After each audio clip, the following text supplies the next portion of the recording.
Okay, so this was last year after I just started getting serious about learning how to fish. At this point, I hadn't caught anything near this big, let alone this warrior of a fish who clearly more of a badass at life than I am. Oh my god. Look at the battle scars on this brute. This thing is all beat up. So here I am, admiring my trophy like I'm the king of the lake.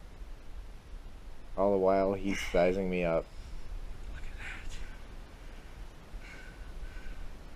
that. I gotta get him. That never gets old. I tell this story to people and they never believe me until they see the video.